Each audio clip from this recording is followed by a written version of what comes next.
أما بعد فأعوذ بالله من الشيطان الرجيم بسم الله الرحمن الرحيم رب اشرح لي صدري ويسر لي أمري واحلل عقدة من لساني يفقهوا قولي اللهم فقهنا في الدين اللهم فقهنا في الدين آمين يا رب العالمين.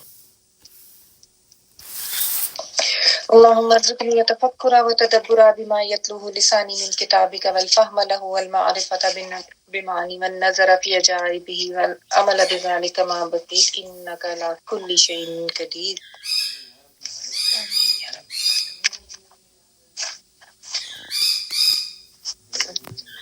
جی کل ہم نے الحمدللہ 11 پارہ سٹارٹ کیا تھا جو کہ سورۃ توبہ کی آیت نمبر 94 سے سٹارٹ ہو رہا ہے، اور اس میں ہم نے یہ پڑھا تھا کہ اللہ سبحانہ تعالیٰ کی طرف سے نبی صلی اللہ علیہ وسلم کو بھی اور تمام مسلمانوں کو بھی یہ بتایا گیا کہ جب تم لوگ غزوہ تبوک سے واپس جاؤ گے تو وہ سب جو منافقین ہیں، آپ دیکھ رہے ہیں مسلسل منافقین کا ذکر ہم پڑھی جا رہے ہیں اور انہی کے حوالے سے احکامات ہیں. تو اللہ سبحانہ تعالیٰ نے یہ پہلے سے ہی انفارم کر دیا کہ وہ تمہارے پاس آئیں گے، تم سے معذرتیں کریں گے، تمہارے لیے عذر بہانے پیش کریں گے، لیکن تم نے جو ہے ان کا کوئی بہانہ وہ نہیں سننا، اور ان کی کوئی جو بات ہے وہ تم نے نہیں ماننی. کیوں نہیں ماننی؟ کیونکہ اللہ سبحانہ تعالیٰ کی طرف سے یہ بار بار بتا دیا گیا کہ یہ جھوٹے لوگ ہیں، یہ دھوکہ باز لوگ ہیں، اور انہوں نے جتنے بھی بہانے کیے تھے وہ سب جھوٹے بہانے تھے.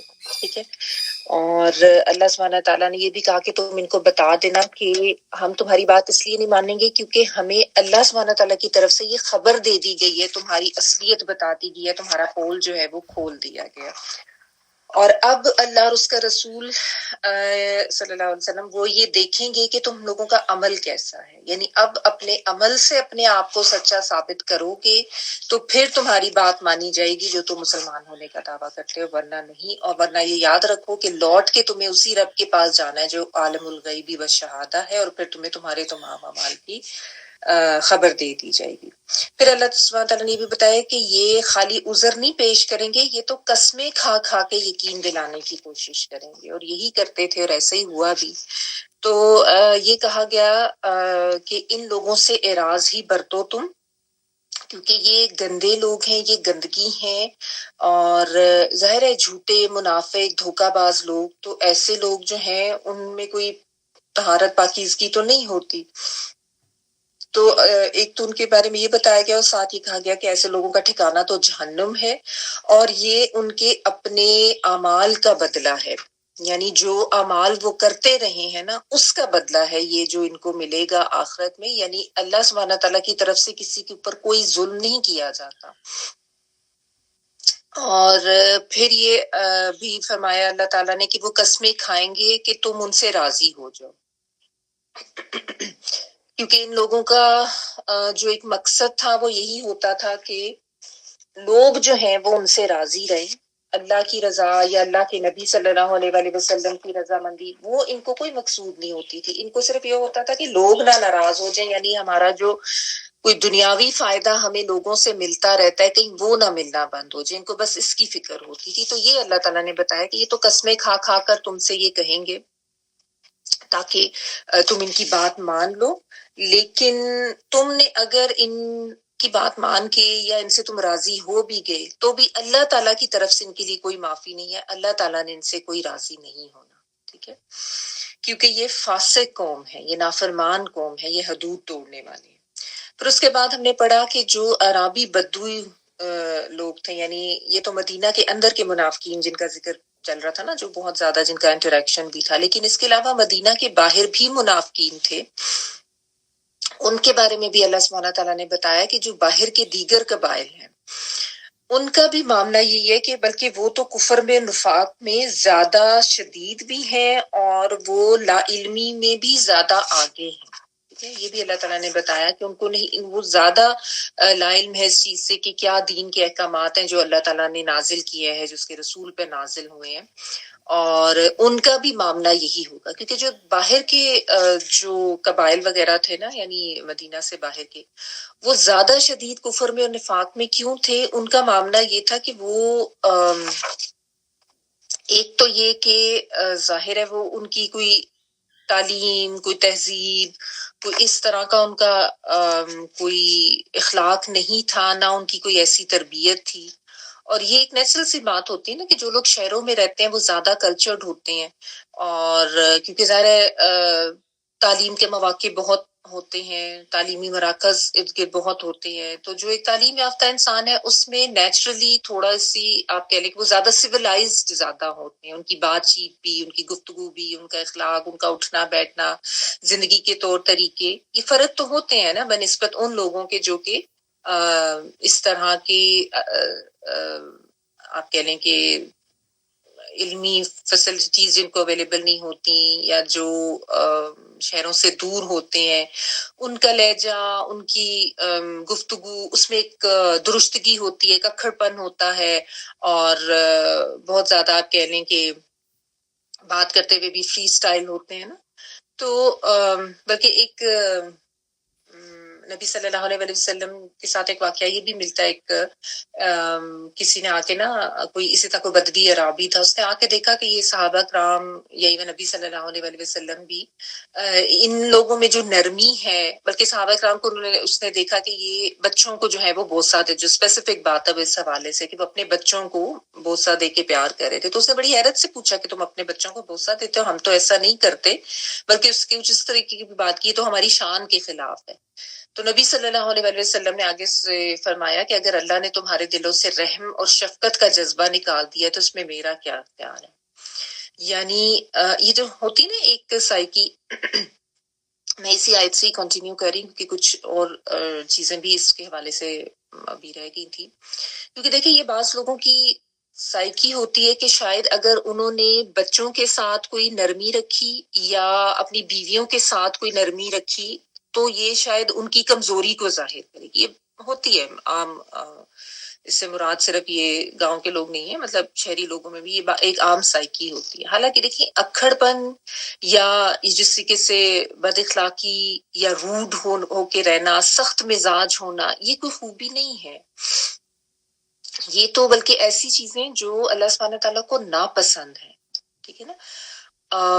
اللہ تعالیٰ کو اچھا اخلاق، نرمی، عاجزی، جھکاؤ، تواضع، یہ وہ صفات ہے جو اللہ سبحانہ تعالیٰ کو اپنے بندوں میں پسند ہے، اور یہی ساری مومنانہ صفات ہیں کہ انسان جھک کے رہے، عاجز ہو کے رہے، اچھے اخلاق والا ہو، پیار والا ہو، اور اپنے گھر والوں کے ساتھ بھی، جس طرح یہ جو حدیث میں آپ کو بیان کر رہی تھی کہ یعنی اللہ نے اگر تمہارے دلوں سے یہ جذبہ نکال لیا ہے تو یہ اللہ سبحانہ تعالیٰ کی طرف سے آپ کہہ لیں کہ بڑا احسان ہے، بڑی اس کی بلیسنگ ہے، دلوں میں نرمی کا اور رحم کا جذبہ ہونا، اچھا اخلاق ہونا، نرم مزاجی ہونا، تواضع ہونا، عاجزی ہونا انسان کے اندر. ٹھیک ہے نا. تو یہ جو صفات ہیں یہ ان لوگوں میں نہیں تھی، کیونکہ ان کا یہ معاملہ تھا نا کہ بس ان کی زندگی بس یہی ہوتی تھی کہ کھانا پینا کس طریقے سے مل جائے ان کو، باقی ان کو کوئی ایسی کوئی سوچ بھی ان کو نہیں آتی تھی، نہ یہ کچھ اس کی کوشش کرتے تھے. اور ان کا بس یہ معاملہ تھا کہ چونکہ ذرا قبائلی زندگی تھی نا، تو آپس میں ایک روابط یا ایک انٹریکشن تو ان کا رہتا تھا. تو بس یہ دیکھ لیتے تھے کہ کون سے قبائل یا کون سی طاقت اس وقت جو ہے وہ زیادہ اوپر ہے، عروج پر ہے. اور جب انہوں نے دیکھا کہ مدینہ میں اسلامی ریاست جو ہے وہ اب کافی طاقت پکڑ چکی ہے، بلکہ مدینہ کے باہر کے قبائل سے بھی ظاہر ہے اب تو بہت سے معاملات ہو چکے تھے، تو یہ غزوہ تبوک تو کافی بعد میں ہوئی نا. تو اس وجہ سے انہوں نے جو اسلام قبول کیا تھا وہ بس اپنے ایک ظاہری مفاد کی خاطر تھا، جس میں انہوں نے بس یہ دیکھا کہ یہ جس ایک چڑھتی طاقت ہے، اب پھیل رہا ہے اسلام، تو بس جس طرح ہوتا ہے نا کہ وہ ان سے کوئی فائدہ لینے کے لیے، یا یہ کہ اب اس طاقت سے کہ ہمارے اوپر کوئی نیگیٹو اثرات نہ آئے، ان کی اس سے بچنے کے لیے انہوں نے اسلام قبول کر لیا تھا. ورنہ ان کے اندر بھی دلوں میں کوئی ایسی نہ تو اسلام کے لیے کوئی محبت تھی، نہ ان لوگوں میں کوئی اخلاص تھا. اور بس یہ جو ہے یعنی اوپر سے انہوں نے ایک لبادہ سا اوڑا ہوا تھا، اور اسی لیے نبی صلی اللہ علیہ وآلہ وسلم کی جب وفات ہوئی تو جو فتنہ ارتداد جو ہوا تھا، یعنی بہت سے لوگ جو مرتد ہو گئے تھے، ان میں زیادہ تعداد بھی ان بدری عرابیوں کی ہی تھی، انہی کا ہی زیادہ ہوا تھا، جن کے خلاف پھر حضرت ابو بکر صدیق رضی اللہ تعالیٰ عنہ نے جنگ کا فیصلہ کیا تھا، کیونکہ انہوں نے یہ بالکل مکر گئے تھے اور انہوں نے کہا تھا کہ انہوں نے کچھ تو بالکل ہی مکر گئے تھے اور کچھ ایسے تھے جنہوں نے کہا تھا کہ ہم نماز پڑھ لیں گے لیکن ہم زکوٰۃ ادا نہیں کریں گے۔ تو پھر حضرت ابو بکر صدیق رضی اللہ تعالیٰ عنہ نے کہا تھا کہ جو کچھ نبی صلی اللہ علیہ وآلہ وسلم ظاہر ہے بتا کے سکھا کے گئے اور جو ان کی زندگی میں ہوتا رہے ویسے ہی آگے ہم چلائیں گے، کیونکہ ظاہر ہے وہ فرسٹ خلیفہ تھے۔ تو انہوں نے کہا کہ جو نہیں وہ کرے گا تو میں اس کے خلاف جو ہے وہ پھر باقاعدہ تلوار کے ساتھ جہاد کروں گا، تو یہ انہوں نے کہا تھا اور یہ ہوا بھی تھا معاملہ۔ تو بہرحال یہ ان کے بارے میں اللہ تعالیٰ نے بتایا کہ یہ زیادہ سخت گیر ہے، سخت ہیں، کیونکہ ویسے مزاج میں بھی تو رشتگی ہے، تو جو ان کا کفر ہے اور جو ان کا نفاق ہے اس میں بھی زیادہ جو ہے وہ شدت ہے ان کے اندر نا۔ تو اس لیے اللہ سبحانہ تعالیٰ نے ان کا بھی اسپیسیفکلی ذکر کر کے بتایا کہ آگے بھی ہم پڑھیں گے کہ اللہ تعالیٰ کو زیادہ علم ہے، تمہیں اتنا علم نہیں ہے، کیونکہ ظاہر ہے اللہ سبحانہ تعالیٰ تو دلوں کے حال جانتے ہیں۔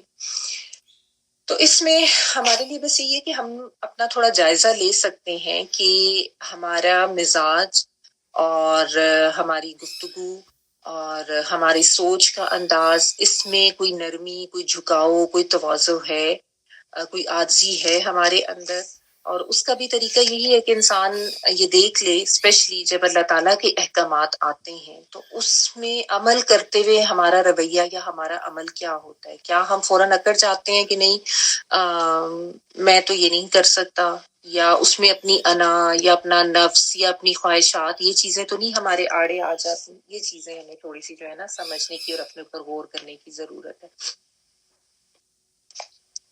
تو یہ بہرحال اللہ سبحانہ تعالیٰ نے ان کی جو یہ بات بتائی، اس میں کوئی یہ نہیں سمجھ لینا چاہیے کہ سارے ہی جو شہروں سے دور لوگ ہوتے ہیں وہ اس طرح کے ہوتے ہیں، اچھے ایکسیپشنز بھی ہوتی ہیں، وہ بھی ابھی ہم آگے پڑھیں گے۔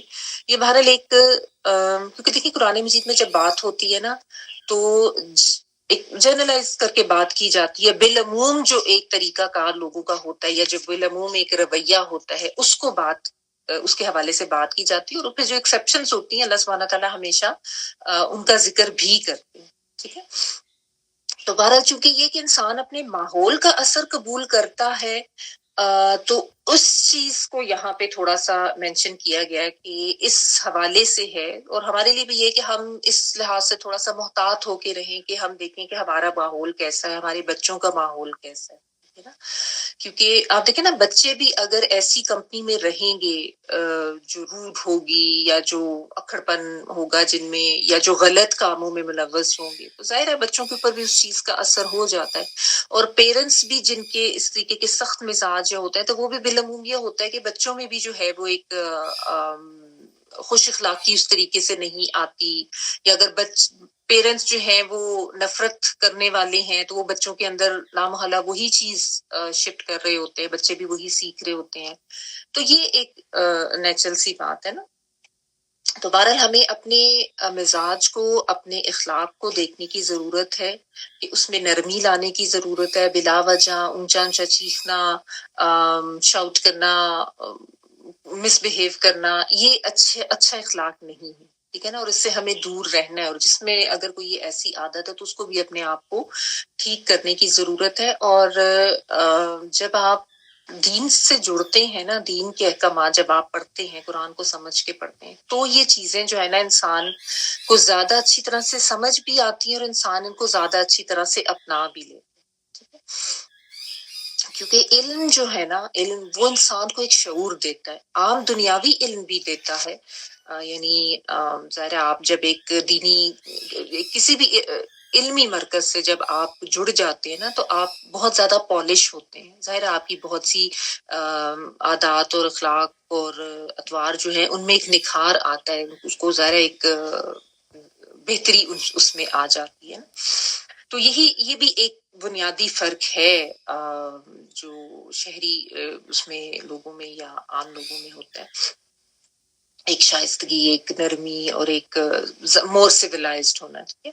لیکن پھر بھی بہت سے لوگ ایسے بھی ہوتے ہیں جو ویسے کتابیں پڑھے ہوئے ہوتے ہیں، ڈگریز ان میں ہوتی ہے، لیکن ڈگریز ان کے پاس ہوتی ہیں، لیکن ان میں وہ بلند اخلاق یا وہ شعور نہیں ہوتا جو کہ دین کے علم سے جڑنے سے ہوتا ہے. کیونکہ یہ جو بدوی عرابی، جیسا میں نے آپ کو بتایا کہ انہوں نے جو اسلام قبول کیا تھا وہ کوئی دل سے یا اخلاص سے نہیں کیا تھا. انہوں نے تو بس ایسے ہی ظاہری مفاد کی خاطر کر لیا تھا، اور انہوں نے نہ تو کبھی اس کو کچھ سمجھنے کی کوشش کی تھی، نہ اس پہ کوئی غور و فکر کرنے کی کوشش کی تھی، اور نہ انہوں نے کبھی کوئی ایسی کوشش کی تھی کہ ہم جا کے نبی صلی اللہ علیہ وآلہ وسلم سے یا صحابہ کرام سے کچھ سیکھیں. تو یہ اس سے یہ بھی پتہ چلتا ہے کہ جو اچھے علمی لوگ، بالخصوص دینی علم رکھنے والے جو ہوتے ہیں نا، ان کی صحبت اختیار کرنی چاہیے، یا کسی ایسے دینی علمی مرکز کے ساتھ جڑ کے رہنا جو ہے نا، وہ انسان کے لیے بہت فائدہ مند رہتا ہے. اور وہ بھی پھر ایک کنٹینیوس ایفرٹ ہونی چاہیے، یعنی تھوڑا سا جیسا بس ایک رمضان کر لیا اس کے بعد پھر چھوڑ دیا، اس سے وہ تبدیلی نہیں آتی جو مسلسل جڑ کے رہنے سے آتی ہے کسی بھی علمی دینی مرکز سے. تو ان لوگوں میں اس چیز کی بھی کمی تھی. ٹھیک ہے نا. تو اب دیکھیں دین کے بھی تو کچھ بنیادی اخلاقی اور تقاضے ہوتے ہیں نا، جو کہ چاہے کوئی جنگل دیہات میں رہتا ہو یا شہر میں رہتا ہو تو اس کو پورے تو کرنے ہوتے ہیں. تو بہرحال یہ یہاں پہ جو اسپیشلی جو بدوی عرابی ہیں نا، ان کے بارے میں یہ ذکر کیا گیا کہ ان کے اندر یہ خرابی، کفر یا ان کا نفاق جو تھا وہ ان کی اس ماحول کی وجہ سے، جو ان کے مزاج میں سختی اور درستگی تھی، اس کی وجہ سے ان کے کفر اور نفاق میں بھی زیادہ درستگی تھی. ان کے اندر تو کوئی بھی نرمی نہیں تھی. اور اللہ سبحانہ تعالیٰ نے اپنے علیم الحکیم ہونے کا بھی بتا دیا کہ اللہ تعالیٰ کو بہت اچھی طرح سے پتا ہے کہ کون اسلام لایا ہے تو کس نیت سے لایا ہے، کس کی ایفرٹ کتنی ہے، اور پھر اپنی حکمت سے اللہ تعالیٰ فیصلے فرماتے ہیں کہ کس کے لیے کون سی راہ جو ہے وہ کھولی جائے گی اس کے اپنے عمل کی وجہ سے. ٹھیک ہے نا. تو بات یہی ہے کہ زبانی دعوے اسلام کے جو ہیں وہ محض ناکافی ہیں. ٹھیک ہے، کہ اوپر سے ہم کہیں کہ ہم مسلمان ہیں لیکن ہمارا عمل اس کے برعکس گواہی دیتا ہو، تو یہ بھی نفاق کی علامت ہے. کیونکہ عمل سے ثبوت دینا ضروری ہوتا ہے اپنے ایمان کا. اور ہم کوئی ذمہ داری قبول نہ کریں اپنے اسلام کی، تو یہ تو مومن کا شعار نہیں نا. جس طرح بعض لوگ ان ملکوں میں رہتے ہوئے اس چیز کا بھی دھیان نہیں کرتے کہ حلال حرام کیا ہے کھانے پینے کے لحاظ سے، یا ویسے کھانے پینے کے لحاظ سے کر لیں گے لیکن اپنی کمائی کے لحاظ سے نہیں کریں گے، یا دیگر معاملات میں. تو یہ جو طریقہ ہے نا، یہ ٹھیک نہیں ہے. یہ بھی منافقین کی صفات میں سے عملی منافقت ہے، یعنی زبان سے دعویٰ تو مسلمان کا لیکن عمل جو ہے وہ اس کے برعکس ہو. تو اس میں اپنے آپ کو ٹھیک کرنے کی ضرورت ہے.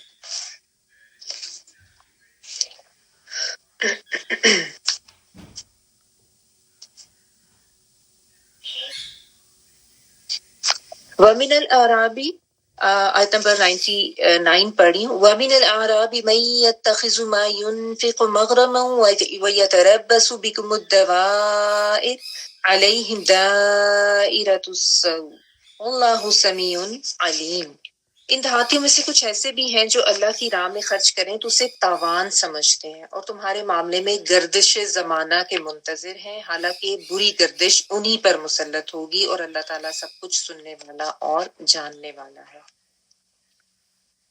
وَمِنَ الْأَعْرَابِ اور عرابیوں میں سے، یعنی جو بدوی ہیں، بدو لوگ ہیں دیہاتیوں میں سے، من جو یتخذو وہ بنا لیتا ہے، یا وہ کے معنوں میں، اور اتخذ جو ہے حمزہ خازال سے ہے، لینا پکڑنا بنا لینا. ٹھیک ہے. تو اتخذ جو بنا لیتا ہے، میں یتخذو جو بنا لیتا ہے، ما ینفقو جو وہ خرچ کرتا ہے، انفاق سے ہے، نون فا قاف اور یا آتین والا وہ کے معنوں میں. مغرمن جو ہے غین را اور میم اس کا روٹ ورڈ ہے، اور اس میں جو ہے جس آپ کہہ لیں تاوان کے معنی یا جرمانہ اس معنی میں آتا ہے. اس سے مستر ہے، یہ مفل کے وزن پر مستر میمی آپ کہیں گے. اور یہ ایسا جرمانہ ہوتا ہے جو بغیر کسی غلطی یا بغیر کسی قصور کے دینا پڑے. مطلب جیسے ہوتا ہے نا کہ فرض کریں آپ سڑک پہ جا رہے ہیں, آپ نے کوئی ٹریفک رول توڑ دی ہے تو آپ کو ایک تاوان یا اس کا جرمانہ بھرنا پڑے گا. لیکن ایک ویسے ہی اگر کوئی ہو تو اس کے لیے بیسیکلی آتا ہے جس میں کوئی ایسا قصور نہ ہو.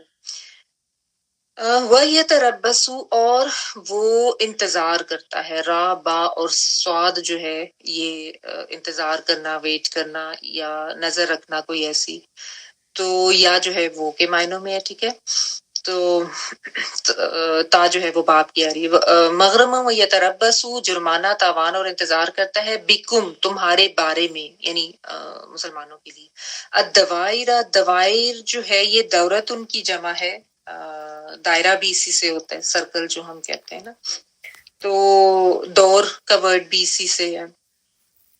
تو جیسے ہم کہتے ہیں نا گردش ایام, زمانے کی گردش, ٹھیک ہے, تو اس سینس میں ہے کہ یہ تمہارے اوپر گردش کی خواہش رکھتے ہیں یا انتظار ہے. یہ تربص انتظار میں ہے کہ تمہارے اوپر کوئی زمانے کی گردش آ جائے.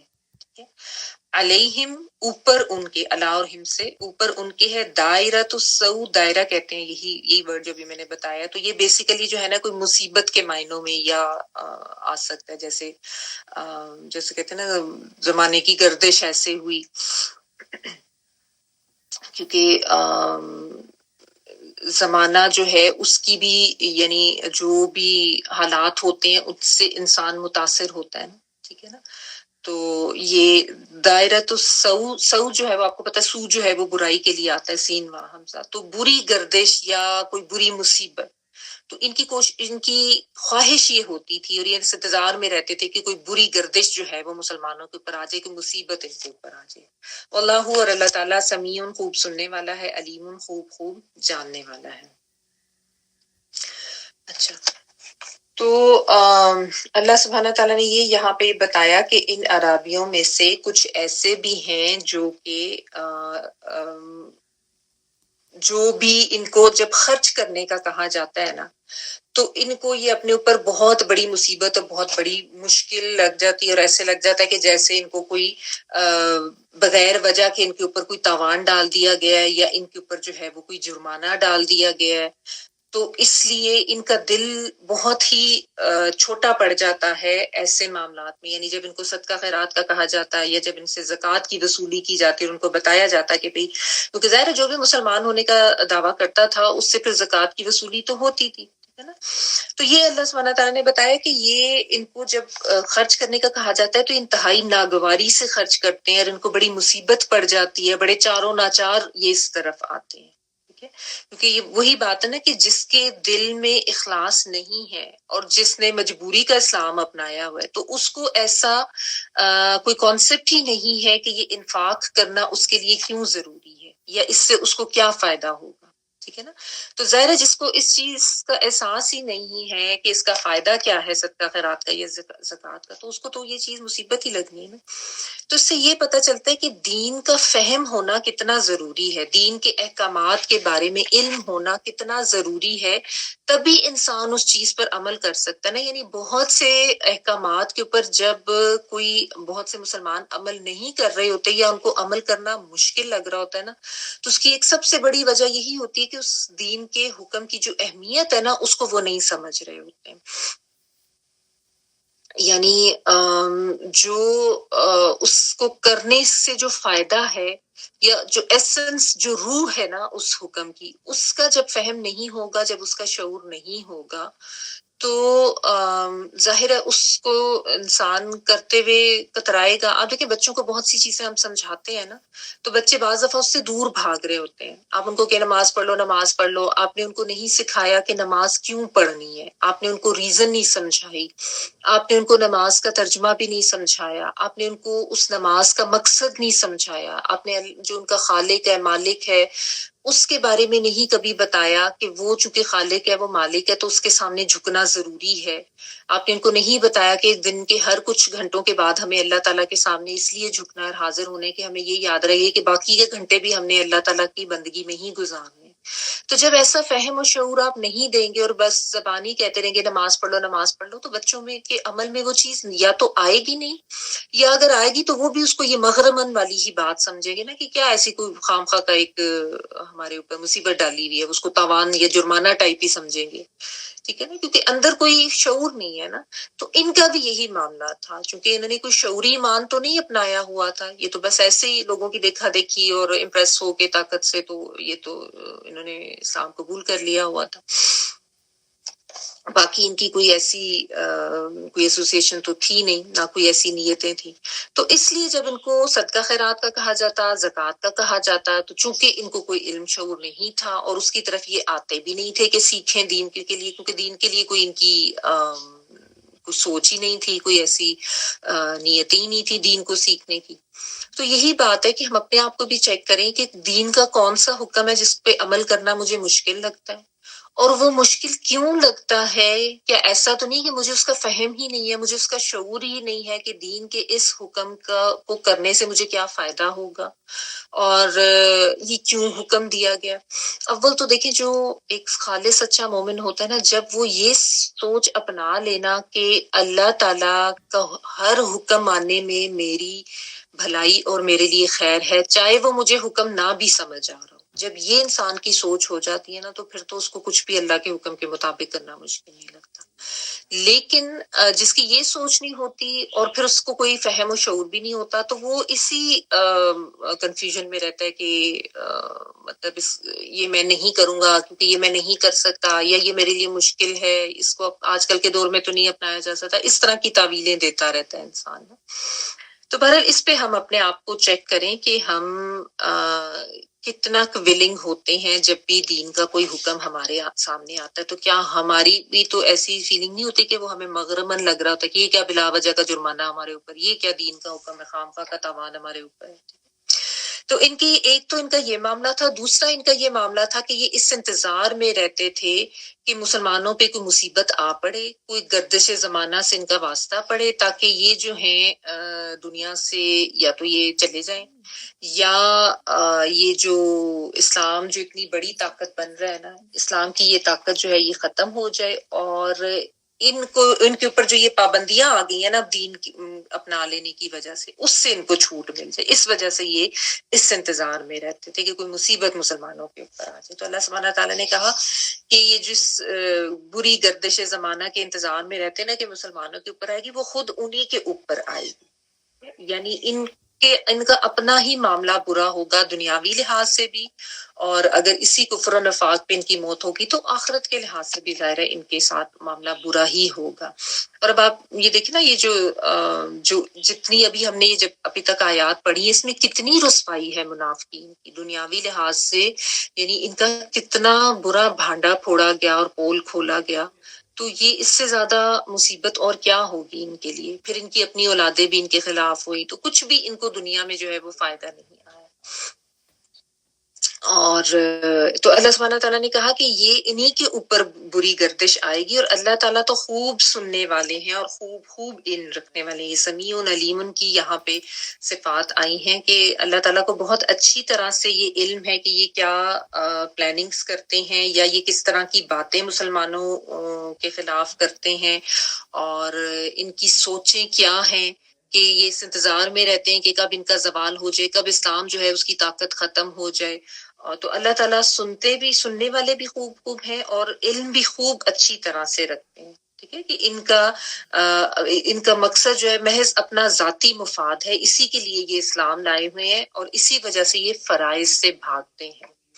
تو اب آج بھی کوئی ایسا مسلمان ہے جو صرف اس وجہ سے مسلمان ہے کہ چونکہ وہ کسی مسلمان خاندان میں پیدا ہو گیا ہے، تو اس وجہ سے بس وہ پیدائشی ایک مسلمان ہے، لیکن دین کے احکامات پر اس کو عمل کرنا اگر بہت ہی مصیبت لگتا ہے، چاہے وہ عبادات ہیں، چاہے وہ معاملات ہیں، یا چاہے وہ اپنی زندگی کے طور طریقے اپنانے کے حوالے سے ہیں، اگر اس کو یہ چیزیں مشکل لگتی ہیں، تو یہ بھی وہ سمجھ لے اچھی طرح سے کہ یہ بھی منافقانہ صفات ہیں، اور دین کے لیے اخلاص نہیں ہے، اور اس بڑی وجہ کیا ہے؟ دین کے علم سے دوری، اس کا شعور نہ رکھنا، اس کا فہم نہ رکھنا۔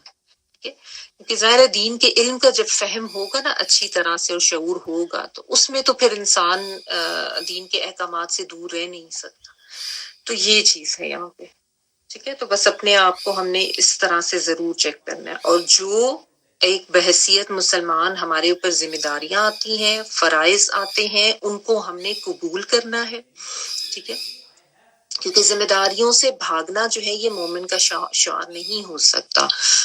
ایک مطلب اس دینی فرائض سے، دینی معاملات سے اور دنیاوی لحاظ سے بھی. آپ دیکھیں اسلام جو ہے وہ ہمیں صرف یہ نہیں بتاتا کہ ہم نے عبادات کرنی ہے، اسلام ہمیں یہ بھی سکھاتا ہے کہ دنیاوی معاملات ہم نے کیسے کرنے ہیں، اپنے گھر والوں سے کیسا معاملہ رکھنا ہے، اپنے دوست احباب سے، اپنی ورکنگ پلیس پہ دوسرے لوگوں سے، اپنے رشتہ داروں سے، اپنے پڑوسیوں سے، سب کچھ تو اسلام ہمیں سکھاتا ہے.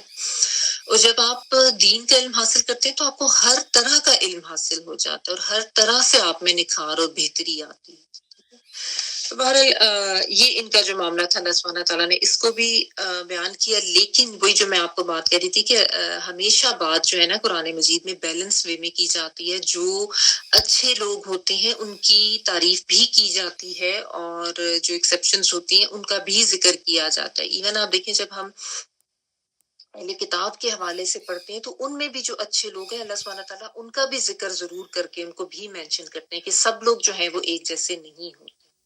تو بہرحال یہاں پہ دیکھیں اگلی آیت میں پڑھی وَمِنَ الْأَعْرَابِ مَن يُؤْمِنُ بِاللَّهِ وَالْيَوْمِ الْآخِرِ وَيَتَّخِذُ مَا يُنْفِقُ قُرُبَاتٍ عِندَ اللَّهِ وَصَلَوَاتِ الرَّسُولِ أَلَا إِنَّهَا قُرْبَةٌ لَهُمْ سَيُدْخِلُهُمُ اللَّهُ فِي رَحْمَتِهِ ان اللہ غفور الرحیم.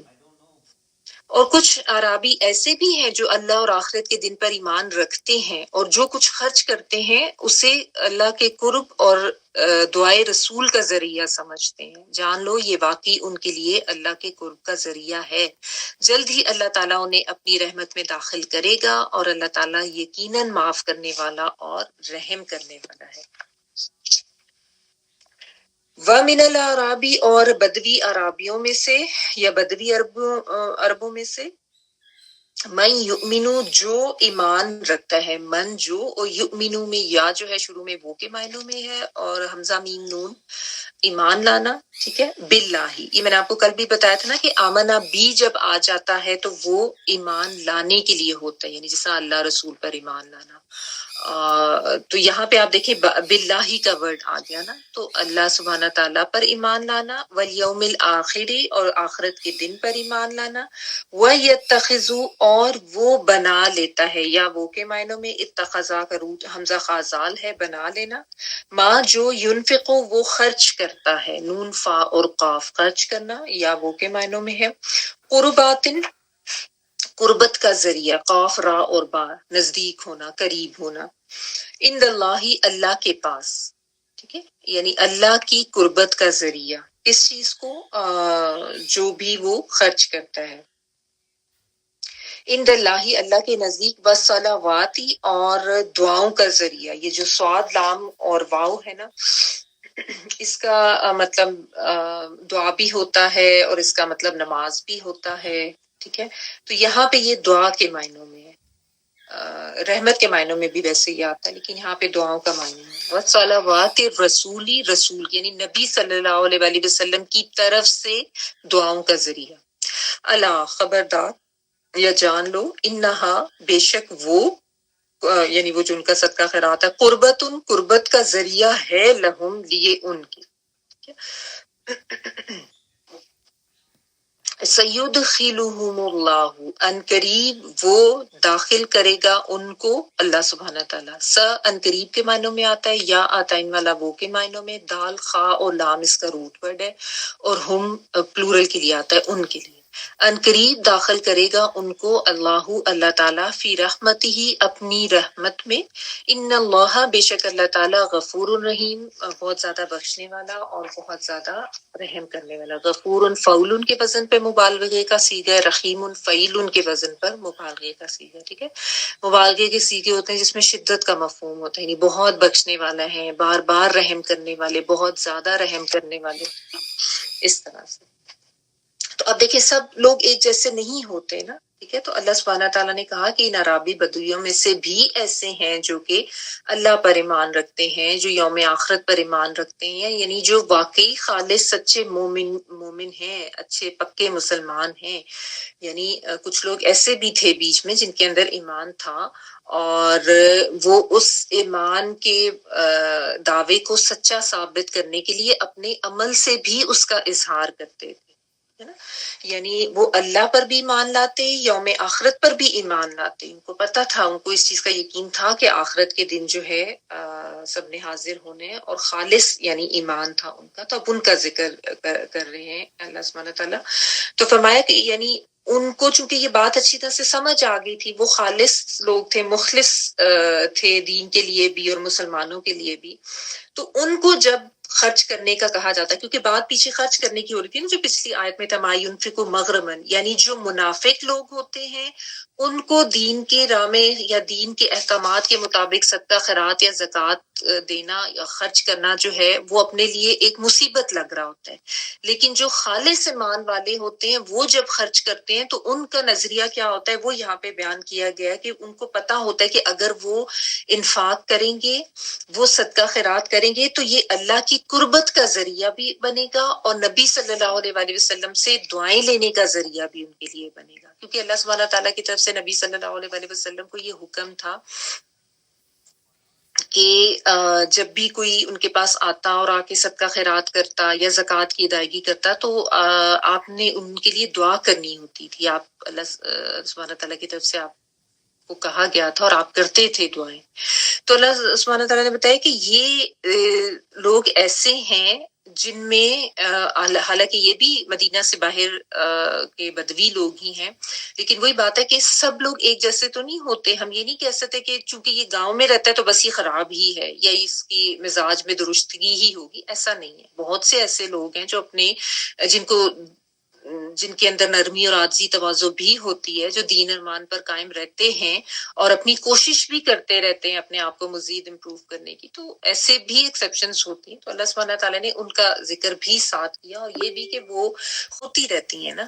یہ تو کوئی بھی دعویٰ نہیں کر سکتا کہ میرے سے تو کبھی کوئی کمی کوتاہی نہیں ہوتی. تو اب ان کا ازالہ کس طرح کرنا ہے؟ ایک تو ہمیں توبہ استغفار کا ٹول بتایا گیا ہے کہ ہر وقت انسان استغفار کو اپنے اوپر لازم کرے، روزانہ کرے، یہ سوچے بغیر بھی، یہ نہ کبھی سوچے کہ میرے سے تو کوئی گناہ نہیں ہوا تو اس لیے مجھے تو استغفار کرنے کی ضرورت نہیں ہے. اگر نبی صلی اللہ علیہ وسلم دن میں 70 سے زیادہ مرتبہ استغفار کرتے تھے، بلکہ بعض جگہ میں 100 سے زیادہ آتا ہے، تو ہمارے لیے تو بہت ہی زیادہ استغفار کرنے کی ضرورت ہے نا. ٹھیک ہے. تو ایک تو استغفار توبہ، اور اس کے ساتھ ساتھ جو ایک طریقہ ہے وہ یہ صدقہ خیرات بھی ہے. یعنی آپ کہہ لیں کہ یہ عملی توبہ ہے، یہ توبہ کا ایک عملی اظہار یہ بھی ہے کہ انسان خود اپنے اوپر یہ چیز عائد کر لے کہ جیسا ہوتا ہے نا کہ فرض کریں انسان کو کوئی احساس ہو گیا کہ میں نے غلط کام کر دیا، مجھ سے کوتاہی خطا ہوگی، گناہ ہو گیا، تو اس کا کفارہ یہ بھی ہے کہ استغفار کے ساتھ ساتھ عملی طور پہ کچھ صدقہ کرے. ٹھیک ہے.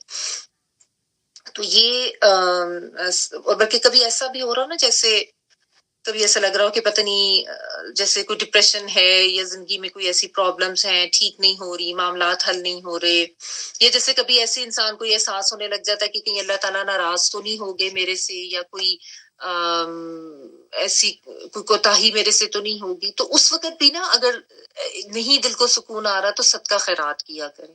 کیونکہ صدقہ خیرات ایک ایسی چیز ہے جس کو کرنے سے نا انسان کے اندر وہ جو گڈ ہارمونز ہوتے ہیں نا، جو آپ کو اچھا فیل کراتے ہیں، فیل گڈ ہارمونز جو ہوتے ہیں، یہ جو ڈوپامین، سیروٹونین، آکسیٹوسن وغیرہ، یہ انسان کی باڈی میں پروڈیوس ہوتے ہیں، جس سے نا آپ کو ایک سکون ملتا ہے اور آپ کو ایک، اور یہ آپ نے ویسے بھی چلیں یہ تو ایک میڈیکل ٹرمز کے حوالے سے بات ہے نا، یا کہ سائیکولوجیکلی کیا کیا انسان کے اندر تبدیلیاں آتی ہیں، ان ٹرمز میں آپ ویسے بھی رہنے دیں. پریکٹیکلی بھی آپ نے کر کے دیکھا ہوگا کہ آپ کسی کی مدد کریں، آپ چاہے آپ ویسے کوئی کسی کو ہیلپ دے دیں یا آپ صدقہ خیرات کریں، تو انسان کو ایک بڑا سکون سا اندر محسوس ہوتا ہے، ایک بڑی خوشی محسوس ہوتی ہے، اگر آپ کو اس کا اصل نظریہ آپ کو کلیئر ہے، اصل کانسیپٹ کلیئر ہے.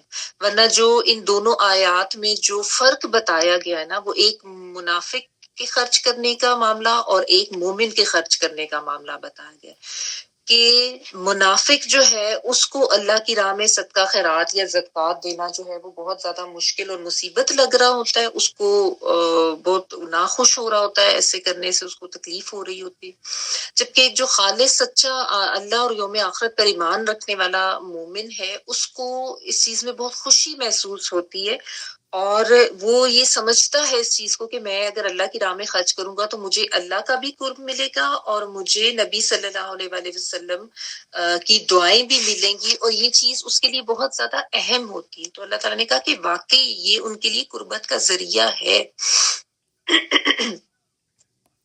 یعنی اس چیز کی یقین دہانی اللہ سبحانہ تعالیٰ کی طرف سے کی گئی ہے کہ اگر کوئی سچے دل سے بغیر کسی ریاکاری کے اور بغیر کسی ایسے عمل کے جو کہ انسان کے صدقے کو ضائع کرنے والی ہو، تو اس اچھی نیت خالص نیت کے ساتھ جب کوئی صدقہ کرتا ہے تو واقعی ہی اس کو اللہ سبحانہ تعالیٰ کی طرف سے رحمت بھی ملتی ہے اور اللہ کی قربت بھی ملتی ہے، اللہ تعالیٰ کی طرف سے محبت بھی ملتی ہے۔ ٹھیک ہے، تو اللہ تعالیٰ نے کہا سیدخلہم اللہ فی رحمت، اللہ تعالیٰ تو ان کو عنقریب اپنی رحمت میں داخل کرے گا۔ تو یہ تو ہم سب ہی چاہتے ہیں نا۔ تو اللہ کی رحمت لینے کا ذریعہ، اللہ کا قرب پانے کا ذریعہ کیا ہے؟ اللہ کی راہ میں صدقے دل سے خرچ کرنا، سچی نیت کے ساتھ خرچ کرنا۔ ٹھیک ہے، اور اس میں پھر یہ بھی یاد رکھیں کہ صدقہ خیرات کو ضائع کرنے والے اعمال نہیں کرنے۔ یعنی صدقہ خیرات کو ضائع کرنے والے اعمال کیا ہوتے ہیں کہ ریاکاری کے لیے خرچ کرنا، یا خرچ کر کے یا کسی کے اوپر صدقہ کر کے اس کے اوپر احسان جتاتے رہنا، یا من اور اذا یعنی اس کو تکلیف دیتے رہنا کہ واپس کرو واپس کرو، یا اس کو ایسی اذیت ناک باتیں کرنا، یا دوسروں کے سامنے اس کو شرمندہ کرنا، اس پہ احسان جتانا کہ ہم نے تو اس کے اوپر بڑا احسان کیا، ہم نے تو اس کو یہ دیا وہ دیا۔ یہ چیزیں انسان کی عزت نفس کو تکلیف دینے والی ہوتی ہیں نا۔ تو یہ جو چیزیں احسان جتانا، اذیت دینا یا ریاکاری کرنا، من ازا اور ریا، یہ تین چیزیں جو ہے نا یہ صدقے کو ضائع کر دیتی ہیں۔ تو ان معاملات کے ساتھ اگر کوئی صدقہ خیرات کر رہا ہے تو اس کو کوئی فائدہ نہیں ہوگا۔ سچی خالص نیت کے ساتھ اللہ کی خوشنودی کے لیے اور اللہ کی قربت کا ذریعہ سمجھتے ہوئے اور اللہ کی رحمت لینے کا ذریعہ سمجھتے ہوئے اگر کوئی صدقہ خیرات کرتا ہے تو وہ واقعی اس کو ملتی ہے۔ اس میں یہ خوشخبری دی گئی ہے ان لوگوں کے لیے۔ ٹھیک ہے، اور یہ بھی کہ ان اللہ غفور رحیم، اللہ سبحانہ تعالیٰ تو بہت بخشنے والے ہیں اور بہت رحم کرنے والے ہیں۔ جیسا میں نے ابھی کہا نا کہ اپنے کبھی گناہوں کا احساس ہو یا کبھی ایسے کہ خطا ہو گئی، کوتاہی ہو گئی، تو صدقہ خیرات بھی کریں استغفار کے ساتھ ساتھ، اور یہ یقین رکھیں کہ اللہ تعالیٰ تو غفور الرحیم ہے۔ پھر یہ نہ سوچیں کہ نہیں میری تو معافی نہیں ہونی، میری تو بخشش نہیں ہونی۔ اللہ تعالیٰ بہت بخشنے والے ہیں، بہت رحم کرنے والے ہیں، اور اللہ تعالیٰ کو اپنے بندے کی معافی اور بخشش اور توبہ اس سے بہت خوشی ہوتی ہے، جو کہ ہمیں تو پتہ بھی نہیں، ہمیں تو اس چیز کا یعنی اندازہ ہی نہیں ہے کہ اللہ سبحانہ تعالیٰ اپنے بندے کی توبہ سے کتنا زیادہ خوش ہوتے ہیں۔ میں نے آپ کو پہلے بھی ایک دفعہ بتایا کہ نبی صلی اللہ علیہ وآلہ وسلم نے بتایا کہ جس طرح کسی انسان کا اونٹ جو اس کے سارے سامان سمیت صحرا میں گم ہو جائے اور وہ پریشان حال بیٹھا اور پھر اچانک سے وہ اونٹ اس کو کہیں مل جائے تو جتنی خوشی اس انسان کو ہوگی اس سے بھی کہیں زیادہ، یہ سمجھانے کے لیے صرف مثالیں دی جاتی ہیں نا، ہمیں بتانے کے لیے کہ اللہ سبحانہ تعالیٰ کو کتنی خوشی ہوتی ہے جب کوئی بندہ اس کی طرف لوٹتا ہے، پلٹتا ہے۔ تو استغفار کو بھی اپنی زندگی میں شامل کریں، کوشش کریں کہ اٹھتے بیٹھتے بھی یا کوئی ٹائم اپنے لیے مقرر کر لیں جو بھی آپ کو مناسب لگتا ہے۔ اور اسی طرح صدقہ خیرات جو ہے یہ بھی انسان کے گناہوں کو مٹاتا ہے، تو یہ صدقہ خیرات کرتے ہوئے بھی نا ضرور یہ نیت کریں۔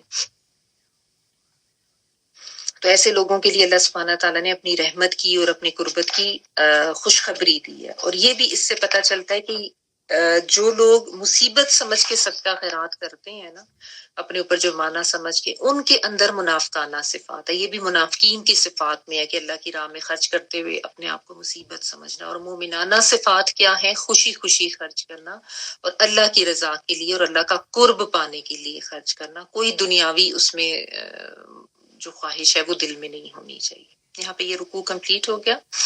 آگے دیکھیں، والسابقون الاولون من المہاجرین والانصار والذین اتبعوهم بإحسان رضی اللہ عنہم ورضوا عنہ وأعد لهم جنات تجری تحتها الانہار خالدین فیہا ابدا ذالک الفوز العظیم۔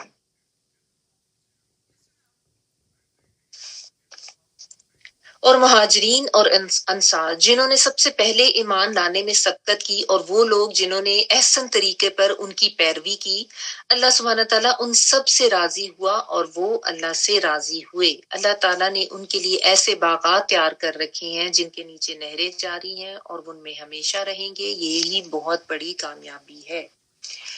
والسابقون الاولون، سابقون جو ہے سین با قاف سے ہے، سبق سابق سبقت لے جانا، ٹھیک ہے، تو سابقون سبقت لے جانے والے، سابق کی جمع، سابق کا یا سباق کا ورڈ جو ہے یہ آگے بڑھنا، دوڑ لگانا، بھاگنا، اس معنوں میں بھی آتا ہے، یہ آگے نکل جانا۔ تو سابقون آگے جانے والے، الاولون پہلے پہلے کرنے والے، اول کی جمع یعنی جو سب سے آگے آگے ہو کے پہل کرتے ہیں۔ کن میں سے؟ من المہاجرین، مہاجرین میں سے، والانصاری اور انصاریوں میں سے، والذین اور وہ لوگ اتبعوہم جنہوں نے پیروی کی، اتباع سے ہے تابع اور عین، پیروی کی، ہم ان کی یعنی انہی سابقون اور اولون کی پیروی کی، بی احسان ساتھ احسان کے، رضی اللہ راضی ہو گیا اللہ سبحانہ تعالیٰ، عنہم ان سے، وردو اور وہ بھی راضی ہو گئے، عنہ اس سے، وعدہ اور اس نے تیار کیا، لہم لیے ان کے، عدہ جو ہے عین دال دال عدد تیاری کے لیے آتا ہے، عدہ جو ہے یعنی گنتی کرنا، شمار کرنا، نمبرنگ کرنا، تیاری کے لیے ہی کیا جاتا ہے۔ وہ آدھا اور اس نے تیار کیا، لہم لیے ان کے، جناتن باغات، تجری بہتی ہیں، جیم را یا بہنے کے لیے آتا ہے، تام منس کا ہے، تحتیہا ان کے نیچے، الانہار نہریں، خالدینہ ہمیشہ رہنے والے ہیں، فیہا اس میں، ابدن ہمیشہ ہمیشہ، ذالک الفوز العظیم، ذالک کا اسم اشارہ ہے، یہ الفوز، فوز کہتے ہیں کامیابی کو، جس ہم اردو میں فائز ہونا کہتے ہیں، اور العظیم بہت بڑی۔ اچھا، یہاں پہ سابقون اور اولون کا ذکر آیا ہے، ٹھیک ہے، کہ سابقون آگے جانے والے، اولون پہل کرنے والے، یعنی وہ لوگ جو مہاجرین میں سے ہیں اور انصار میں سے ہیں، اور ان کی صفات کیا ہیں کہ وہ بہت زیادہ آگے آگے ہوتے ہیں دین کے کام میں، یا اللہ تعالیٰ کو خوش کرنے میں، یا کوئی بھی نیکی کا کام کرنے میں، چاہے دنیاوی لحاظ سے بھی کوئی نیکی ہے، اس میں بس یعنی ان کا جو ایک طریقہ کار ہوتا ہے وہ یہ ہوتا ہے کہ وہ سب سے آگے نکلنے کی کوشش کرتے ہیں، یعنی نیکیوں میں پہل کرنے والے اور نیکیوں میں دوسروں سے سبقت لے جانے والے، کہ ہم دوڑ کے دوسرے سے آگے نکل جائیں اس سچائی میں، اس خیر میں، اس نیکی کا موقع حاصل کرنے میں، ٹھیک ہے۔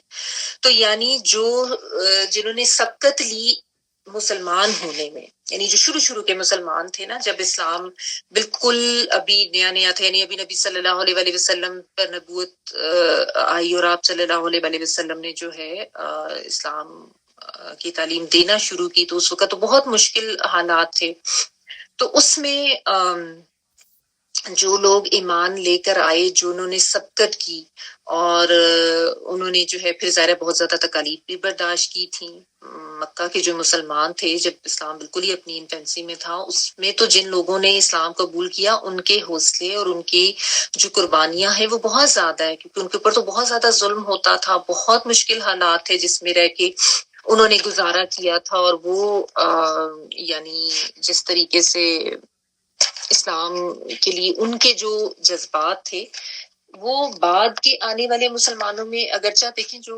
اخلاص یا نیت ہے وہ تو ان کی بھی تھی، لیکن جن حالات سے یہ مسلمان گزرے تھے تو ظاہر ہے ان کا ریوارڈ تو زیادہ تھا نا۔ اب اس میں تو بہت سے لوگ تھے جن کے نام آتے ہیں جو اول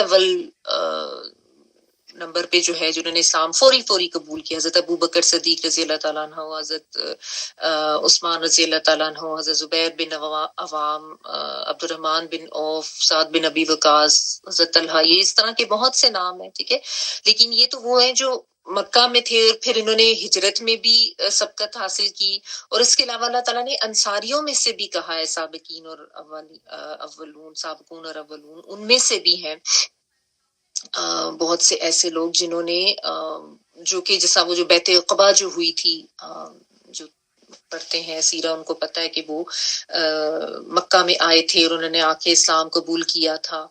تو ان میں سے بھی ایسے لوگ ہیں جو سابقون اور اولون میں ہیں. ٹھیک ہے، تو مراد وہ لوگ جنہوں نے ہر طرح کی تنگی میں، ہر طرح کے مشکل حالات میں بھی نبی صلی اللہ علیہ وآلہ وسلم کا، اسلام کا ساتھ دیا تاکہ اللہ کا کلمہ بلند ہو. انہوں نے اس چیز کو سمجھا. ٹھیک ہے، تو ظاہر ہے جنہوں نے اس طرح کے مظالم برداشت کیے ان کا درجہ عام مسلمانوں سے تو زیادہ ہوگا نا، کیونکہ بعد میں جو لوگ مسلمان ہوئے، جب اسلام اب ایک پوری طاقت بن چکا اور جب فتح مکہ بھی ہو چکی اور اس طرح کے معاملات، تو اس وقت تو پھر آسان ہو گیا تھا نا. یعنی اس وقت تو اسلام ایک اچھی طاقت بن کے ابھر چکا تھا. تو لیکن جو شروع کے لوگ تھے ان کی قربانیاں بہت زیادہ قابل قدر ہیں، تو ان کی یہاں پہ اللہ تعالیٰ کی طرف سے باقاعدہ تعریف بھی کی گئی اور ان کے لیے اللہ تعالیٰ نے خوشخبریاں بھی دی ہیں. اچھا، یہ اب اگر آپ مختلف تفسیر میں پڑھیں گے نا تو آپ کو مختلف قسم کے اقوال جو ہیں وہ علماء کے ملیں گے کہ یہ سابقون جو ہیں یہ کون ہیں. بعض نے یہ کہا کہ یہ وہ مسلمان ہیں جنہوں نے بالکل یعنی شروع میں جیسا میں نے بتایا کہ اسلام قبول کر لیا ہجرت نبوی سے پہلے، یعنی جنہوں نے اسلام قبول کیا. بعض نے کہا کہ وہ ہیں جنہوں نے دونوں قبلوں کی طرف نماز پڑھی، بیت المقدس اور کعبہ دونوں کی طرف.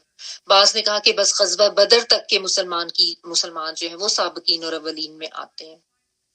بعض کہتے ہیں کہ نہیں، صلح حدیبیہ تک کا جو معاملہ ہے وہاں تک اس دائرے کو وسیع کرتے ہیں، کہتے ہیں کہ وہ بھی اس میں آ جاتا ہے. ٹھیک ہے، تو بہرحال دیکھیں معنی کے لحاظ سے تو یہ سبھی اس میں آ جاتے ہیں. ٹھیک ہے، بالعموم یعنی جو شروع کے لوگ تھے نا وہ تو ظاہر ہے زیادہ ہی اس میں آتے ہیں، جن کی اس طرح کی قربانیاں تھیں، چاہے آپ غزوہ بدر تک لے لیں، چاہے آپ صلح حدیبیہ تک لے لیں.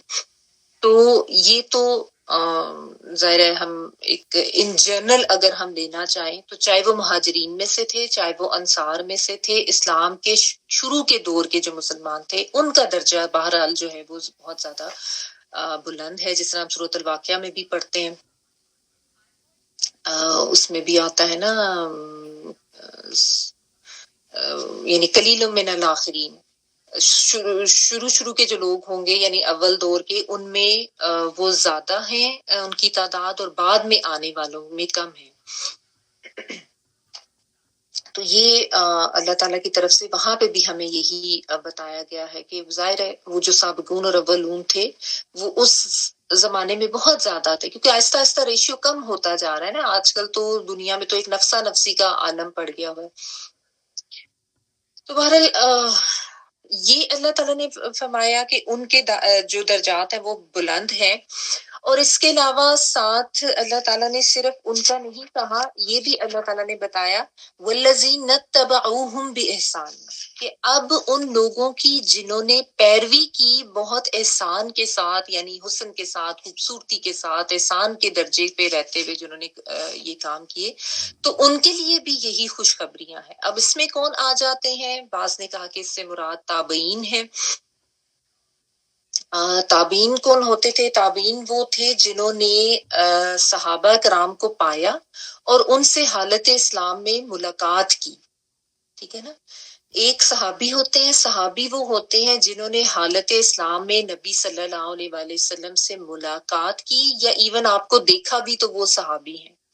دیکھا ان دا سینس کہ دیکھیں جس طرح اب حجت الوداع جب ہوا تھا تو اس میں تو ہزاروں کی تعداد میں مسلمان تھے نا، آپ کو دیکھ تو سب نے لیا تھا، لیکن ہر کوئی آ کے مطلب ایسے بالمشافہ ملاقات تو نہیں کر سکا اور مل تو نہیں سکا. لیکن صحابی کا درجہ ظاہر ہے انہوں نے پا لیا. اب ظاہر درجات میں بھی فرق ہوتے ہیں. تو حالت اسلام میں جس نے نبی صلی اللہ علیہ وآلہ وسلم کو دیکھا یا ملاقات کی، اب ابو جہل اور ابو لہب تو ظاہر ہے اس میں نہیں آ سکتے صحابی میں، کیونکہ وہ تو حالت اسلام میں تو تھے ہی نہیں، چاہے وہ رشتہ دار بھی تھا ابو لہب جو ہے.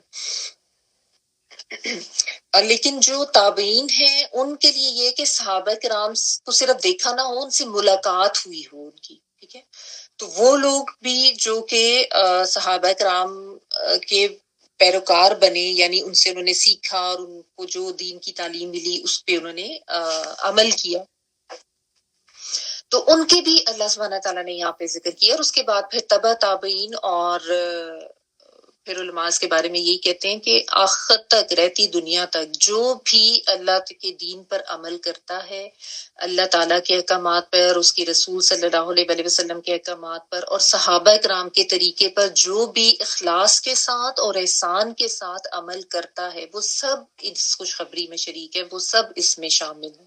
ٹھیک ہے نا؟ یعنی جو بھی صحابہ کے طریقے پر ہوں گے، یہ تو نبی صلی اللہ علیہ وسلم نے بھی فرمایا تھا نا کہ وہی کامیاب ہے جو میرے اور میرے اصحاب کے طریقے پر ہے. یعنی اس سے یہ پتہ چلتا ہے کہ طریقہ دین کا وہی اپنانا ہے جو نبی صلی اللہ علیہ وسلم نے کر کے بتایا، یا اس کی کوئی سند ہمیں صحابہ کرام کے طریقے پہ ملتی ہو، ان کی زندگیوں سے ملتی ہو.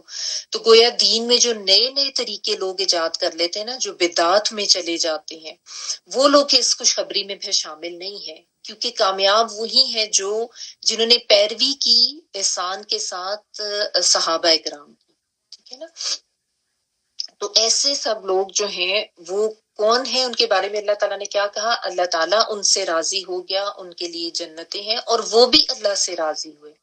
یعنی انہوں نے اپنی زندگیاں ظاہر ہے اللہ کی رضا کے لیے گزاری، اور وہ خود بھی اللہ سے راضی تھے. یعنی اللہ کی طرف سے پھر جو بھی فیصلہ ان کے لیے کیا گیا، پھر جو بھی معاملات اللہ تعالیٰ کی طرف سے ان کے لیے کیے گئے، جو احکامات دیے گئے، ان پہ بھی وہ راضی ہوئے، ان کو خوشی خوشی انہوں نے لیا.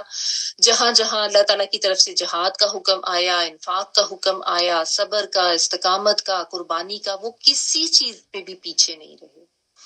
تو ان کے لیے پھر اللہ تعالیٰ نے ان جنتوں کی خوشخبریاں دی ہیں جن کے نیچے نہریں بہہ رہی ہیں اور جن میں وہ ہمیشگی کی زندگی پائیں گے. اللہم ربنا جعلنا منہم، اللہ تعالیٰ ہم سب کو بھی ان سابقون اور اولون میں شامل کرے. لیکن دیکھیں اس میں ہم پہلے یہ دیکھیں نا کہ کیا ہمارا بھی معاملہ ایسا ہوتا ہے کہ جب کوئی دین کا حکم آتا ہے تو ہم بھی اس پر عمل کرنے میں دوسروں پر سبقت لے جانے کی کوشش کرتے ہیں؟ ہمارا معاملہ تو یہ ہوتا ہے کہ ہم انتظار میں بیٹھے رہتے ہیں کہ اچھا چلو دیکھ لیتے ہیں، ابھی کر لیں گے، دیکھتے ہیں دوسرے لوگ کر رہے ہیں یا نہیں کر رہے تو پھر ہم کر لیں گے. ہم تو اس میں رہتے ہیں نا، کیونکہ ہم نے تو بہت سی اپنے آپ کو ریزنز دینی ہوتی ہیں اور ہم نے بہت سے اپنے لیے جو ہے وہ وجوہات رکھی ہوتی ہیں. تو اپنا معاملہ ہمیں ٹھیک کرنے کی ضرورت ہے کہ نیک کاموں میں جو تاخیر کرتے ہیں یا پیچھے رہتے ہیں وہ سابقون اور اولون میں نہیں آتے. کہ جیسے حکم آیا ہے فوری عمل کرنا ہے، اور خود سے بھی ایک انسان کے اندر جو ہے نا وہ ایک لگن ہونی چاہیے، ایک خواہش ہونی چاہیے، ایک طلب ہونی چاہیے کہ میں نے آگے جانا ہے، میں نے دوسرے سے بڑھ کے کرنا ہے نیکی کا کام. ہمارا سارا جو معاملہ ہے نا وہ دنیاوی معاملات میں دوڑ لگانے کی اور دنیاوی معاملات میں دوسروں سے آگے نکلنے کی ہوتی ہے. عموماً لوگوں کی دوڑیں کیا ہوتی ہیں؟ فلاں نے ایسی گاڑی لے لی ہے، میں نے اب اس سے زبردست والی لینی ہے. اس نے ایسا گھر بنا لیا، یہ کیسے ہو گیا؟ اب میں نے اس سے بڑھ کے کرنا ہے. اس کو یہ نوکری مل گئی، اس کے پاس اتنا پیسہ آ گیا، میں نے اس سے زیادہ پیسہ کمانا ہے. اور پھر ایسے لوگوں کی باتوں میں بھی اس کا اظہار بہت ہو رہا ہوتا ہے، جو اپنا آپ وہ اپنی امارت اور اس چیز کو ظاہر کر رہے ہوتے ہیں. تو ہمارے موسٹلی جو لوگ ہیں مسلمان بھی، ان کی دوڑیں یہی ہوتی ہیں کہ ایک دوسرے سے کثرت حاصل کر لیں اور اسی میں ساری زندگیاں گزار کے وہ اپنی آخرت کو بگاڑ کے چلے جاتے ہیں. جبکہ سبقت کس میں لے جانی ہے؟ فاستبقوا الخیرات، یہ بھی ہم پڑھ چکے ہیں کہ نیکیوں میں بھاگو، نیکیوں میں ایک دوسرے سے سبقت لینے کی کوشش کرو، خیر کے کاموں میں آگے جاؤ، اس میں اولون بنو، اس میں سابقون والا رویہ جو ہے وہ اختیار کرو. ٹھیک ہے نا؟ پھر اسی لحاظ سے انسان کے درجات بھی ہیں نا. دیکھیں اعمال کے لحاظ سے درجہ ملتا ہے نا انسان کو. آخرت میں جو جنت کے مختلف درجے ہیں وہ انسان کے اعمال کے مطابق ہوں گے. ٹھیک ہے، انبیاء ہیں، شہداء ہیں، صدیقین ہیں، صالحین ہیں، یہ بھی تو ہم پڑھ چکے ہیں نا. تو یہ ہے کہ جس کا عمل جتنا زیادہ اخلاص کے ساتھ ہوا، جس کا عمل جتنا زیادہ احسان کے ساتھ ہوا، ویسا ہی اچھا بدلہ اور ویسا ہی زیادہ ریوارڈ جزا جو ہے وہ انسان پائے گا. یہ تو ایک نارمل سی بات ہے نا، دنیا میں بھی تو ایسے ہی ہوتا ہے. کہ جو زیادہ محنت کرتا ہے، جو زیادہ ریگولر ہو کے اپنی کلاسز اٹینڈ کرتا ہے، وہ اسٹوڈنٹ جو ہے اس کا معاملہ باقی لوگوں سے آگے ہو جاتا ہے. ٹھیک ہے. اور جو زیادہ شوق کے ساتھ، زیادہ جذبے کے ساتھ اپنے تعلیم کے عمل کو لیتا ہے اور اس میں زیادہ محنت کرتا ہے، زیادہ وقت لگاتا ہے، تو اس کو اس کا اچھا صلہ ملتا ہے. تو بہرحال یہ اللہ تعالیٰ نے بتا دیا کہ ایسے لوگوں سے اللہ راضی ہوا. ہماری کوشش تو یہ ہوتی ہے، یا ہماری خواہش تو یہ ہوتی ہے کہ اللہ تعالیٰ ہم سے راضی ہو، لیکن اس میں نیت کیسی ہے، اس میں ہماری قربانی کیسی ہے، یا وقت لگانا کیسے. دیکھیں، محض خواہشات پہ تو انسان کو کامیابی نہیں مل جاتی کہ بس یہ سوچ کے بیٹھ جائے کہ چلو مجھے اللہ کی رضا مل جائے، لیکن اس کے لیے انسان عمل اور کوشش نہ کرے، یا قربانی کے لیول پر انسان آئے نہ، تو پھر یہ اس سے تو ظاہر نہیں نا کامیابی آخرت کی مل جانی. اور پھر اس میں دیکھیں، رضی اللہ عنہم، اللہ تو ان سے راضی ہوا، وردو عنہم، وہ بھی اللہ سے راضی ہوئے. تو ہم اپنے آپ کو چیک کریں کہ کیا ہمارے ساتھ جو بھی زندگی کے حالات یا معاملات ہیں، کیا ہم اس پہ اللہ سے راضی ہیں، یا ہم گلے شکوے ہی کرتے رہتے ہیں، یا ہم یہی کہتے رہتے ہیں کہ یہ کیوں ہو گیا، اور جزا فضا کرنا، اور برا گمان کر لینا اللہ تعالیٰ سے کہ میرے ساتھ یہ کیوں ہو گیا، میں نے تو یہ کیا تھا. وہ اس قسم کا ہو جاتا ہے نا معاملہ، بعض لوگ اس پر بھی آ جاتے ہیں. تو یہاں پہ اپنے آپ کو چیک کرنا ہے ہمیں کہ ہم اللہ سے راضی ہیں، ہم اللہ کے فیصلوں پر سر تسلیم ہم کرتے ہیں کہ ٹھیک ہے، جو اس نے میرے لیے فیصلہ کیا وہی ٹھیک ہے.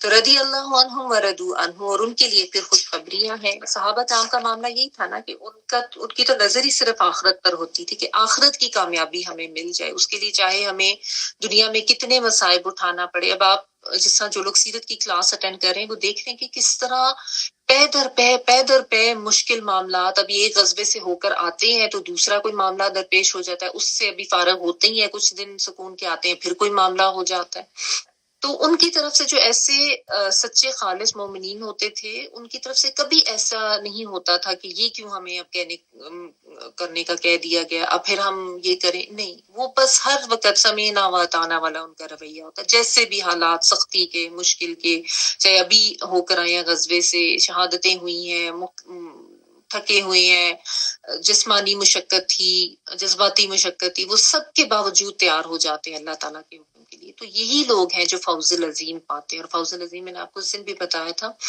کہ اللہ تعالیٰ کی طرف سے آخرت میں ایک تو یہ خوشخبری مل جانا، یہ تو ابتدائی معاملات ہے نا کہ انسان کو اس کا نامہ اعمال دائیں ہاتھ میں دے دیا جائے، یا اس کو جو ہے آسان حساب اس سے ہو جائے. اور اس کے بعد پھر سارے مراحل سے گزر کے جب انسان جنت میں پہنچ کے اپنا درجہ پا لے تو وہ اصل کامیابی ہے اس کی. اور پھر اللہ کی رضامندی کی خوشخبری بھی وہاں اس کو ہمیشگی کے لیے دے دی جائے گی. اور پھر ان جنتوں میں رہنا بھی ہمیشگی کے لیے ہے. ربنا جعلنا منہم، کہ یہاں پہ وہاں کی زندگی ہمیشہ کی ہے، وہاں سے پھر کوئی واپسی نہیں ہے. اور وہ ایسی خوبصورت جنتیں ہیں اللہ کی، درختوں سے بھری ہوئی، پھلوں سے بھری ہوئی، نہروں سے بھری ہوئی، اور اللہ کی بے شمار نعمتوں سے بھری ہوئی. تو ان کی خوشخبری اللہ تعالیٰ نے دی. اچھا، تو بس اب اپنے اس میں ہمارے لیے اسباق یہی ہیں کہ اپنی نظر آخرت کی کامیابی پر رکھیں، اللہ کی رضامندی کو ہمیشہ اپنی زندگی میں مقدم رکھیں، اپنا نفس، اپنی خواہشات، ان کو پیچھے کریں، اللہ کے احکامات کو اوپر کریں. یہی اصل کامیابی کا ذریعہ ہے. بہانے نہ بنائیں کہ ابھی میں یہ نہیں کر سکتا، اچھا میں بعد میں دیکھ لوں گا، یا یہ کہتے رہنا. بعض لوگ یہ بھی بہانہ بنا رہتے ہیں، اچھا اللہ توفیق دے گا تو کر لیں گے نا، ابھی اللہ کی طرف سے توفیق نہیں ہوگی. وہ اللہ تعالیٰ کے اوپر اس کو جو ہے نا اس معاملے کو ڈال دیتے ہیں، حالانکہ نفس اپنا جو ہے وہ اس کے اوپر نہیں آ رہا تو اس کے نفس قابو نہیں ہو رہا ہوتا. تو بعض لوگ یہ کہہ دیتے ہیں کہ وہ اللہ تعالیٰ نہیں چاہ رہا نا، اس لیے ابھی ہم اس طرف آ نہیں رہے. اللہ سبحانہ تعالیٰ تو ضرور چاہتے ہیں، اللہ تعالیٰ کی تو رضائی سی نہیں، لیکن اللہ تعالیٰ یہ بھی تو دیکھتے ہیں نا کہ انسان کا اپنا عمل کیا ہے. خود کوئی وہ ایک سٹیپ لیتا ہے یا نہیں لیتا، یا اپنے نفس کو اس نے اتنا موٹا اور بھاری کیا ہوا اپنے اوپر کہ وہ اس کو قابو میں ہی نہیں کر پا رہا. تو اس قسم کے بہانے بازیاں نہیں کرنی. اور دنیاوی کامیابی کی خواہش تو ہر انسان میں ہوتی ہے کہ دنیا میں آگے نکل جاؤں، دنیا میں کامیاب ہو جاؤں، لیکن اصل عظیم کامیابی آخرت کی کامیابی ہے. تو اپنی جو بھاگ دوڑ ہے نا، اور اپنی جو ایفرٹس اور اپنا وقت لگانا، اس میں آخرت کو بھی ہمیں شامل کرنا. ایک بیلنس زندگی ہمیں گزارنی ہے. دنیا کے لیے بھی بے شک بھاگیں دوڑیں، لیکن آخرت جو ہے اس کو بھول نہ جائیں، اس کو بالکل پس پش نہ ڈال دیں. یہ ہم سب کو جو ہے یہ سوچ کے رکھنا ہے. ٹھیک ہے، اللہ سبحانہ تعالیٰ ہم سب کو اس چیز کی توفیق عطا فرمائے. اور ویسے تو میں نے آگے بھی کروانا تھا، لیکن میں تھوڑا سا یہ چاہ رہی تھی، جیسا میں نے کل بھی کہا تھا کہ میں چاہ رہی تھی کہ جو ابھی 10 سپارے الحمدللہ اللہ تعالیٰ نے اس قابل ہمیں کر دیا کہ ہم نے سمجھ کے پڑھ لی ہیں. تو اگر آپ میں سے کوئی اپنے ایکسپیرینس یا اپنا کوئی زندگی میں کوئی تبدیلی یا کوئی اپنے جذبات اگر آپ اس کا اظہار کرنا چاہتے ہیں تو ضرور کر دیں. اصل میں سورۃ توبہ اتنی وہ ہے نا، ہلانے والی ہے، تو اچھا ہے تھوڑی سی اگر کوئی ڈسکشن آپ میں سے کچھ کوئی کہنا چاہتا ہے تو موسٹ ویلکم. جن کا اتنا لمبا سفر رہا ہے، کچھ لوگ تو ایسے ہیں جو بالکل پہلے کورس سے ساتھ ہیں، الحمدللہ بڑی پابندی سے ہیں ساتھ. اور چلے میں کسی کا ذکر کرتی ہوں. اس دن ظاہر ہے جن سے میری بات ہوتی ہے، آپ باقی لوگ بھی یقیناً کرتے ہوں گے. میں کرنا چاہتی ہوں. جی جی جی جی جی ضرور آنٹی ضرور. زندگی میں نے سب سے بڑا تجربہ میرا یہ ہے کہ ہمیں موت کے اوپر یقین ہونا چاہیے، اور اس سے ہمیں تسکین ملتی ہے. پھر ہمارے دل میں کوئی خیال ایسا نہیں آتا اور نہ ڈر لگتا ہے کہ ہمیں مرنا ہے. کیونکہ میری جو عمر گزری ہے، جس طرح سے تجربات گزرے ہیں میرے ساتھ، تو میں نے اندازہ یہ لگایا کہ انسان کتنا بھاگ دوڑ کرتا ہے زندگی گزارنے کے لیے، یہ کر لے وہ کر لے، اور آخر میں اینڈ کیا ہے؟ کچھ بھی نہیں، نتھنگ. خالی ہاتھ آئے ہیں اور خالی ہاتھ چلے جائیں گے. جانا ہے بالکل. تو ابھی جیسے میری 2 بہنیں چلی گئیں، بہت کچھ کیا انہوں نے، میں بھی یہ کروں، ایک سے ایک ماشاءاللہ الحمدللہ بہت کچھ کرتی رہی. میری جوان ایک بیٹی 24 کی ہو کے اس کی ڈیتھ ہوئی، ایئر ہوسٹس تھی PIA میں. سب کچھ چھوڑ کے چلے جانا ہے.